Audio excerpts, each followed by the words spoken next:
Thank you very much. And well, I kind of started preparing the slides utilizing some of my slides from 3 years ago when Helen also invited me here. That was 11th of May 2023, and at the time I had been back in Spain for around almost 1 year, not yet. I think at that time I had 5 days to make the year. And now it's 14th of May 2026, so it's 3 years later, and I'm very pleased to say that a lot of things have changed, I will say for the better. There are still a lot of things that we must improve in Spain.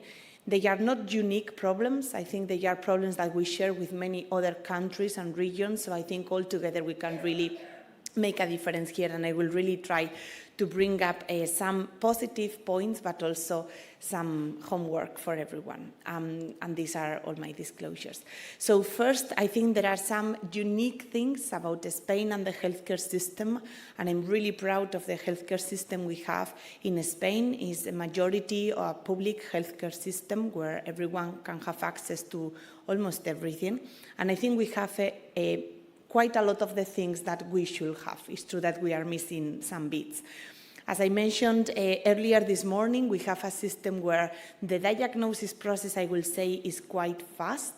Once you enter the emergency department, things happen most of the times in the same hospital without you moving around fast, moving around between different places. It's true that there is a lot of variability, but in general, the diagnosis is something that is, I will say, my personal experience, faster than what happens in this country. We have also a large population, and we are very good recruiters in clinical trials, one, because of the large population, and two, because it's true that we are quite slow in getting access to treatments, so the trials are also always an opportunity for accessing that, right? Something that is, I will say, quite unique, not only for Spain, also for Europe, and that is something that makes us very different to the US, and that's why we recruit so well in clinical trials. We also feel that this is a way of moving forward. But of course, we have many, many challenges that I will try to show. And I have kind of followed the same agenda that I had 3 years ago, so I make sure that I was pointing the same or touching the same points. I will start by the incidents and the registries, the diagnosis and the MDTs, patient associations, molecular profiling, and access to new treatment options, and then I have a few of some final touches in additional challenges. So let's start with the incidence and registry, and we all know that the incidence is considered to be low, even though more and more we feel that this was lack of registration or lack of good recording rather than a really low incidence. But the truth is that Spain is there at 0.5 according to this graph, so we are not one of the hottest spots for biliary, but we are not really one of the very, very low either. We do have some national registries for specifically biliary tract cancer, and the main one is driven by the TTD, which is the National Working Group in GI malignancies, a very active cooperative group of different clinical researchers. But it's also true that this registry is mainly driven by oncologists, so majority of the patients that enter the registry are going to be in more advanced stages, and I don't think fully reflects the activity or the incidence we have in biliary tract cancer. In this registry, we are not going to have a good representation of patients who never make it to treatment, or a good representation of patients who never make it to the oncology consultation, which unfortunately is still a proportion of patients. And the second problem we have is that the registries that should capture this information are not really very good in providing us the details on biliary tract malignancies. And this is, for example, the data collected by SEOM, which is the Spanish Association of Medical Oncology. And what we see in here is that they mix up everything within liver. Hígado means liver. That could include HCC, that could include cholangiocarcinoma, and that I am sure includes also some few metastases from other malignancies as well. So if I was to make an estimation of how many cases we have in Spain based on this data, I will really have to make a lot of assumptions, and in general we will be around 5,000 to 6,000 cases per year for biliary tract malignancies. This is, as I said, a very rough estimate. Diagnosis and MDTs. The challenge we have is that there are, as we know, not clear recommendations for MDT, and this is some work that we did as part of ENSCA a few years back, where we were recommending which are the beats that we need in an MDT. The problem from a way of thinking point of view in Spain is that something you have very well established in the UK is that all new patients should go to an MDT, and no one will do anything to a patient without going to an MDT. This is not the case in Spain and in many other countries, but again, this is something that is slowly changing. So sometimes having these papers help in some of those aspects. In here, the recommendation is that all patients should go to an MDT. All patients, in all the MDTs, we should have some specific roles. And one that I always highlight, that I highlighted 3 years ago, and that still we do not have in Spain, is the role of CNSs. Our patients, believe it or not, do not have a CNS. They cannot contact a CNS, and this is something that we must really improve. Cancers of unknown primary, not all the hospitals will have an MDT for cancers of unknown primary, and I still feel we are missing a lot of patients with biliary tract cancer in that cancer of unknown primary, in a lost clinic with someone who really doesn't know much about it. But things are again improving a little bit. And as you know, there has been an effort at a European level of having some recognition as cancer centers or comprehensive cancer centers by OECI. And in this regard, for example, MDTs are now mandatory, and I think that this will hopefully change it slightly. But the truth is that this is not funded, and this is not resourced. And for people who have come to my clinic to rotate with me, they are very surprised about how we really perform. We perform very well, about how we really work in real life.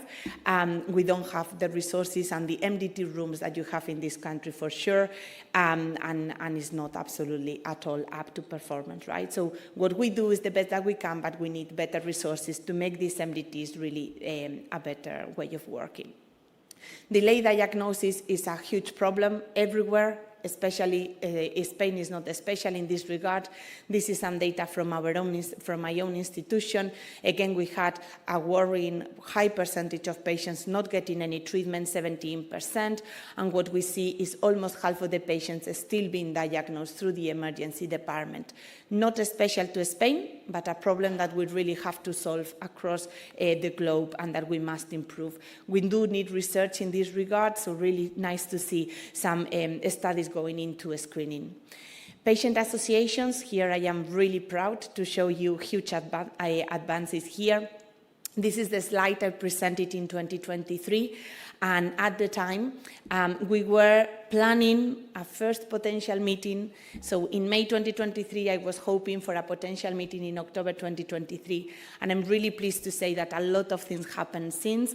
So our first idea of the need of a patient association in Spain started on the 21st of October 2022, where we were actually in an advisory board, and a few oncologists from Spain really had a discussion about the fact that new drugs were coming. We really need a patient advocacy group here to support the approval of all these drugs.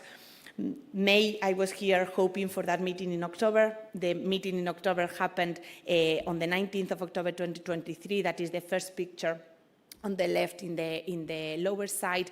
That is my hospital, and we just organized a meeting, a few patients coming from each one of the doctors. And then they did absolutely everything else. They came together, they organized the association, and now they have their own name, their own logo, their own legal entity, and they are really, really active in a lot of things they are doing. They are called A2BB. I am sure you heard, or I hope you heard about them. We celebrated the first birthday, the second birthday, and I really hope to celebrate with them many, many other birthdays. And they are also starting to think a little bit beyond biliary tract, and they are building on something called Convivir, which means living with, and they are really aiming to go for more translation, more holistic approach in GI malignancies, joining with other patient associations in Spain as well. So I think they are really having fantastic ideas. And they are also changing things for patients in Spain. They have actually been really important in making sure that immunotherapy has been accessible to all patients in the country. There was a moment during last year where patients in one specific country were declined the access to immunotherapy, and they have changed that. And actually this morning, Elizabeth, the director of A2BB, has had a meeting in Madrid with some key people to decide on the molecular profiling that is being done for patients with cholangiocarcinoma, because we are missing the FGFR2 mutations because of the type of testing. So I'm really, really proud of everything they are doing. And I'm very proud of, as well, of everyone who is actively helping and supporting all these patients and patient advocacy group. The molecular profiling is something that we all know is really important. We need it. We need this to be of very good quality, and we need this to be available as soon as possible for all our patients. And the type of test is really important because we do not want to miss any patient who may benefit from one specific treatment. So it's very frustrating to us when we have been doing one specific test. We were finding some patients, and now the numbers are not kind of adding up, and I will try and explain this a little bit more. My specific concern, personal concern, is that I noticed that since we have stopped doing molecular testing as part of big clinical trials with commercial platforms, I have the perception personal, of a reduction in the number of patients that have been identified to have an FGFR2 fusion. 1-2 years ago, I was getting a lot of emails, text messages across Spain of doctors trying to find trials for patients with an FGFR2 fusion, and those texts disappeared once we changed the type of testing that we were doing. And when we stopped having access to some specific tests as part of big clinical trials, we were changing from what we call the hybrid capture, which is one type of test, very good to identify the FGFR2 fusions, to a more simple test, very good for other types of cancer, but not so good for cholangiocarcinoma, especially for fusions, which is the amplicon-based test. So if we want to find a fusion, the amplicon-based is not so good, and we really have to find a hybrid capture. And what is happening is that once these drugs were approved, the FGFR inhibitors were approved in Spain, everyone started to do NGS, and they did the NGS they had available, which was the lung type NGS, which is not good and not fit for purpose for an intrahepatic cholangiocarcinoma. There has been an effort to centralize on this NGS, which is fantastic, but the type of testing is not the best. And we have actual examples, and this is one from my clinic, a patient coming from this amplicon base, not the good test, no FGFR fusion seen there. I repeat the test with the platform in my hospital, which is a hybrid capture. We find a FGFR2 fusion, and the patient is now on treatment and actually responding to an FGFR inhibitor. So we really need a good test to find these patients and to really provide them with the best type of treatment. And we really need the best type of treatment for each type of patient. And this is something that we really need to move forward. Liquid biopsy is also very challenging. So yes, we do have NGS, but is not the best NGS we should have, and we are really becoming very imaginative. We have local resources. For example, my center, I have the huge lack of having a fantastic pathology and molecular biologist who really understand the need and who have been able to provide me with all the tools we need, and that has been fantastic.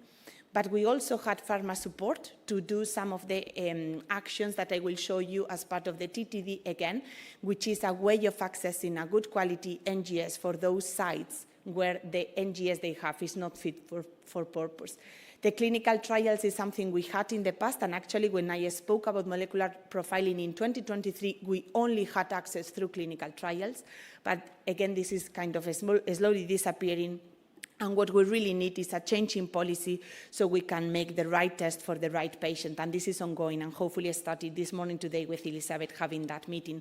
These are the three options we have as part of the TTD. This is pharma funded. We have gone to pharma, explained the problem. They have given some funding, and TTD is managing that funding to make sure that patients who need one specific test can access this. But of course, this should really be something accessible to everyone who needs this. Access to new treatments, this has improved but we are slow. These are the guidelines from ESMO, and we do have access to both durvalumab and pembrolizumab, which is great, and now access to both in the whole, access to immunotherapy in the whole country. It's true that in some areas there are restrictions and they are obliged to use one or the other, but there is access to immunotherapy everywhere. Regarding targeted therapies, we have access to FGFR inhibitors, both futibatinib and pemigatinib, and we also have access to ivosidenib. If it is MMR, pembrolizumab, and we also have the NTRK inhibitors. We do not have access to dabratreme for BRAF mutations. This is not really approved by EMA, so it's quite challenging, and is still waiting to hear about the potential funding for HER2. It's still not funded, approved by EMA, the zanidatamab, but still no decision made for zanidatamab.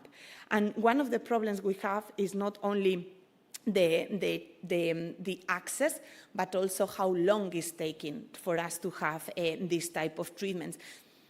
During that time that we are waiting, the same way that you may be waiting for the NICE approval, when we are waiting for the government to make a decision, there may be some hospitals where you can have one treatment or another, and that is creating a huge heterogeneity across the country, which again, I don't think is great.